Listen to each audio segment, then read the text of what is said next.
Oke, selamat datang di podcast Budut Kreativa. Hari ini kita kedatangan bintang tamu kita dari Dewan Guru, yaitu ada Pak Didi. Halo Mas Andra, gimana Mas Andra Ya, kabarnya? Pak Didi, Sehat? alhamdulillah sehat Pak Didi. Alhamdulillah. Tema kali ini, podcast kali ini adalah menumbuhkan kedisiplinan di sekolah. Iya. Nah, sebelum itu boleh sedikit perkenalan dulu Pak Didi. Oh ya. Selamat siang semuanya. Perkenalkan, nama saya Didi Mintoko, selalu tim di kedisiplinan di SMK Budi Utomo sejak tahun 2018, Mas Chandra gitu ya.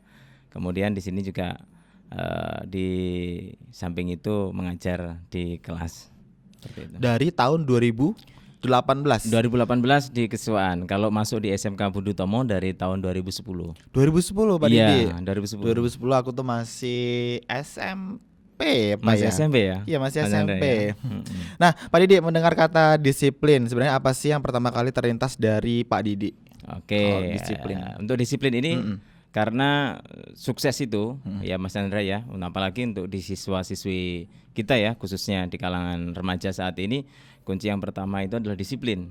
Ya, apabila disiplin itu udah mengena ke anak-anak, maka akan tumbuh akan kesadaran mereka terkait dengan tanggung jawab mereka, seperti itu. Salah satunya kami disiplin di sini menerapkan adalah pendidikan karakter.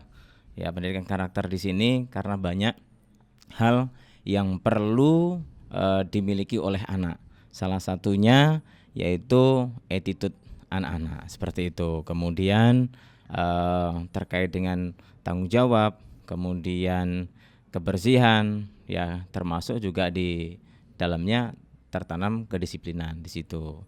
Disiplin waktu, ya disiplin tepat datang, seperti itu. Betul, betul. Nah, kondisi saat ini Pak Didi, nah bagaimana sih menurut Pak Didi kedisiplinan siswa di SMK Budi Utomo ini? Apa aja sih yang bikin tantangan? Karena kan setiap tahun itu kan pasti berbeda ya Pak Didi. Iya, Apalagi kan Pak Didi dari tahun 2000. siswanya juga beda. Ya benar, apalagi kan Berbeda. Pak Didi dari tahun 2010 10. ya. Ya. Pasti kan banyak banget perbedaan antara siswa yang dulu sama yang sekarang. Apalagi Iya. yang siswa sekarang kan anak-anak Gen Z nih Pak Didi. Mm-mm. Nah, apa sih yang paling tertantang dalam mendisiplinkan anak tuh? Oke, sebelum jawab ke sana ya Mas Andre ya, ini dari pengalaman pribadi yang Bapak lakukan, yang Pak Didi lakukan di sekolah kita di SMK Budi Utomo ini. Yang pertama awal mula itu adalah komitmen, ya komitmen. Karena dengan komitmen dengan tim kami, itulah bersatulah menciptakan anak-anak ini bisa disiplin. Salah satunya ini Pak Chandra yang paling agak sulit karena zamannya sekarang ini dengan HP, Iya, betul, maka betul. di sana sangat-sangat pendekatan secara persuasif juga penting, kemudian memberikan edukasi terkait penggunaan gadget atau HP itu sangat penting.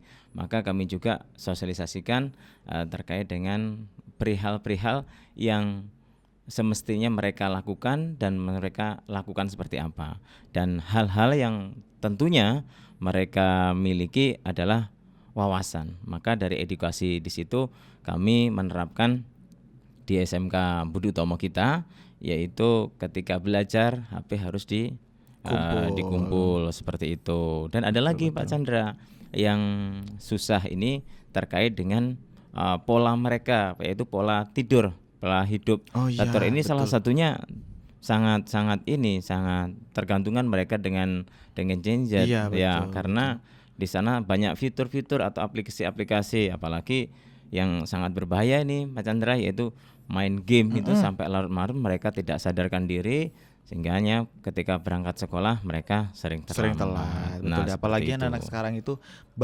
tidur itu harus di atas jam 12 kayaknya. Iya. Kalau nggak jam 12 tuh kayaknya mereka nggak afdol untuk tidur. Mm-mm. Nah, dari semua peraturan itu kan pasti ada hal yang dilanggar ya Pak Didi. Iya. Apa sih yang paling banyak yang dilanggar dari anak-anak tuh, yang paling sering terjadi yang mereka lakukan itu apa sih Pak Didi Mm-mm. di akhir-akhir ini? Ya, kalau di akhir-akhir ini Mas Chandra, beda dengan dari tahun-tahun sebelumnya Mas Chandra ya.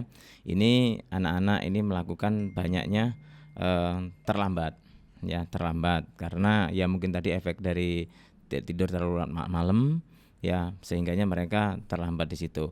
Kalau dengan tugas-tugas mereka tanggung jawab karena kita sudah berikan untuk pemberian sanksi ketika tidak memberikan tanggung jawab kepada mereka, nanti mereka lepas begitu saja. Nah, yang sering kita alami di sini, mereka mempunyai pikiran ketika nanti sekolah dapat, yang penting dapat ijazah. Kalau di SMK Budi Utomo tidak, Mas.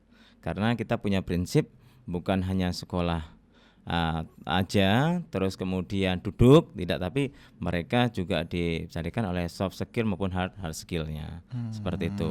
Mereka kalau untuk tahun-tahun yang ini tidak ada, Mas Chandra. Dikatakan tidak ada. Sudah aman ya Pak Didi? Sudah aman, seperti bolos. Sudah nurut semua ya Pak Didi? Alhamdulillah sudah dari tahun-tahun sebelumnya seperti itu. Nah pasti kan ada tips dan trik tuh Pak Didi, dari yang mungkin dari awalnya Budi Utomo tuh terkenal sama mungkin peraturannya yang bebas, terus sekarang sudah menjadi ketat, otomatis kan ada pendekatan edukatifnya. Nah bagaimana sih cara Pak Didi dan tim menanamkan disiplin itu tanpa membuat siswa itu tertekan? Karena soalnya anak-anak sekarang itu kalau tertekan dikit aja mereka udah langsung bahasanya loyo, langsung udah nggak mau ya langsung. Ini gimana Ya, sih seperti tipsnya itu. dari Pak Didi dan tim? Oke, kalau kami tim Mas Chandra awal masuk kita sudah memberikan edukasi atau penyampaian informasi terkait nanti sekolah di sini, peraturan pertama waktu MPLS itu ya. Kemudian kita juga kerjasama dengan orang tua tentunya. Ini adalah salah satu trik, kalau kerjasama dengan orang tua kita lebih mudah. Kemudian waktu awal masuk juga kita sudah memberikan arahan ketika kedisiplinan itu ditanamkan. Seperti contoh kemarin kita waktu MPLS juga kerjasama dengan pihak Koramil, pihak Polsek, iya, karena di sana terbentuklah tanggung jawab sebagai peserta didik itu apa saja yang harus dilakukan oleh mereka. Ini yang pertama seperti itu, hanya kerjasama dengan orang tua. Kemudian yang kedua yaitu kita membuat surat pernyataan atau perjanjian yang awal mula kita tidak terpikirkan, terlintaskan, tetapi setelah terjadian masalah atau tabrakan dengan masalah tersebut, maka kita juga punya pegangan kuat. Ketika siswa-siswi itu melanggar atau tata tertib kita dilanggar, maka itu sebagai pegangan kita. Seperti itu Mas Chandra. Artinya sebelum awal masuk itu orang tua juga sudah kita interview kesanggupan mereka. Kalau mereka menitipkan, beliau menitipkan putra-putrinya di sini bukan pasrah bongkoan, tetapi dengan adanya kerjasama pihak sekolah dengan orang tua. Seperti jadi itu. tetap melibatkan orang ya, tua betul. juga ya Pak Karena Didi ya. Banyak waktu anak-anak siswa-siswi kita ini di luar. Kita hanya 8 jam, 9 jam ya, 9 jam di sekolah. Iya, betul. Karena kita pakai full day.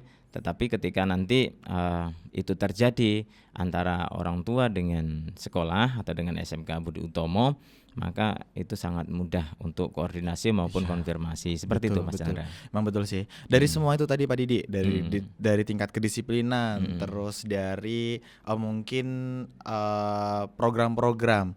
Nah, di tim kedisiplinan tuh apakah ada program dari sekolah atau hanya ya udah nanti kita jalan sendiri, nanti programnya ngikut gitu?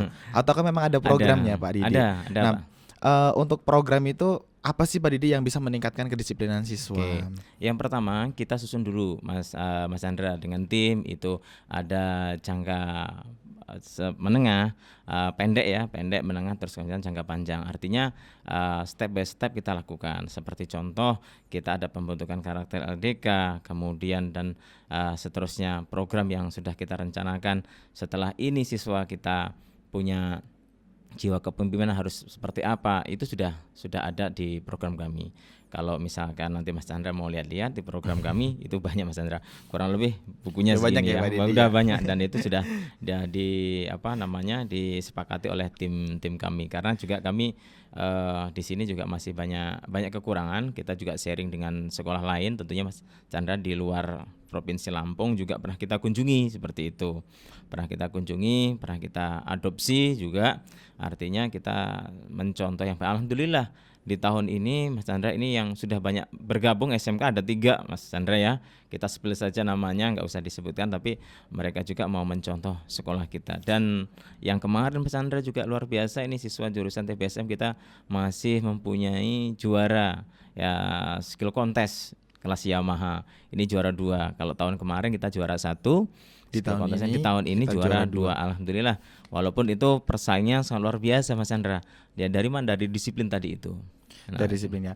Nah, dari kan pasti ada sanksi dan penghargaan Pak Didi. Iya. Karena anak-anak sekarang itu kan kalau nggak ada penghargaan tuh mereka akan ngerasa, aku sekolah tuh kayak cuma sekolah-sekolah aja ya Pak Didi ya. Iya. Nah, menurut Pak Didi ini apa sih yang lebih efektif, baik pemberian sanksi atau penghargaan dalam bentuk perilaku disiplin?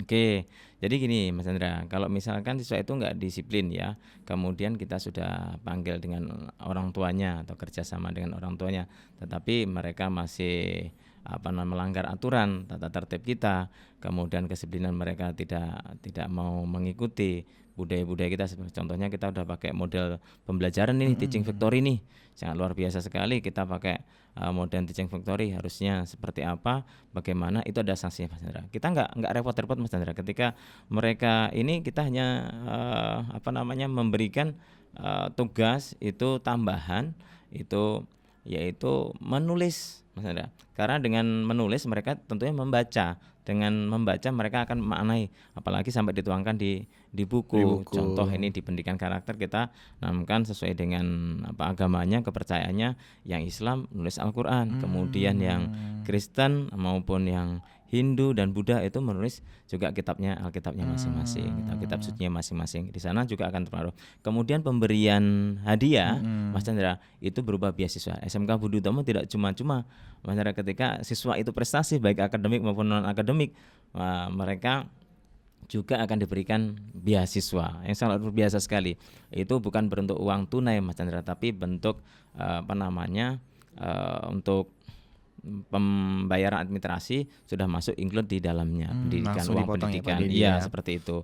Biaya nominal, tapi kita nggak ngasihkan uang, tapi nominal biaya pendidikan itu langsung diberikan dispen kebijakan tersendiri seperti itu.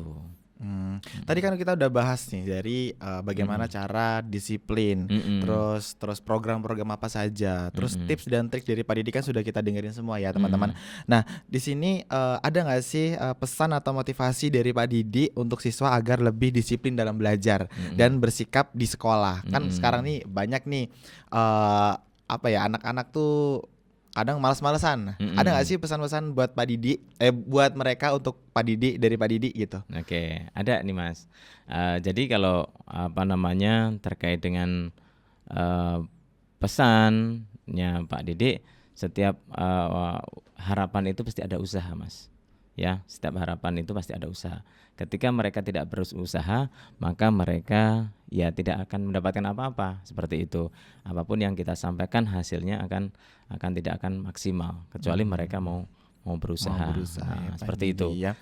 Dan tentunya dibarengi dengan usaha tadi nantinya akan mendapatkan hasil yang sesuai yang mereka harapkan. Itu kata-kata untuk yang malas belajar nih, nanti ketika di SMK Budi Utomo dimanfaatkan waktunya sebaik-baik mungkin, karena SMK Budi Utomo ini wadahnya pendidikan yang sangat luar biasa.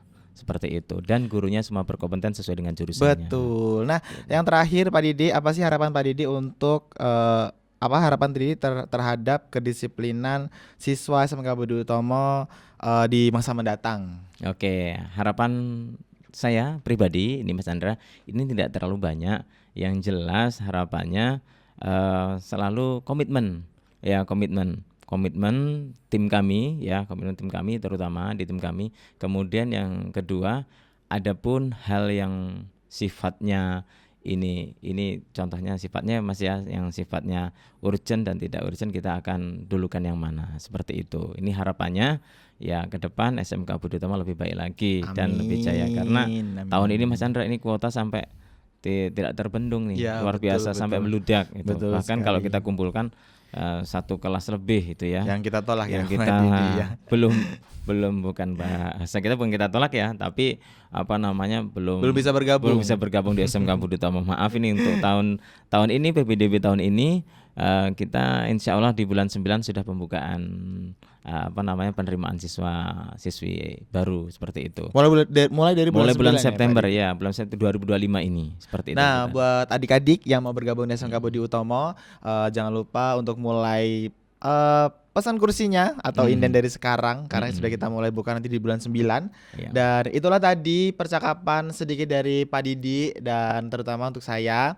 Dan terima kasih untuk Pak Didi, terima kasih Sama-sama, untuk hari Mas ini Andra. waktunya. Maaf mengganggu Sama-sama. waktunya tadi karena Pak Didi tadi itu sibuk banget hari ini full, tapi menyempatkan waktu untuk datang ke podcast Iya. ini. Nah, kira-kira siapa saja atau siapa lagi yang akan kita undang ke sini untuk membahas tentang SMK Budi Utomo ini?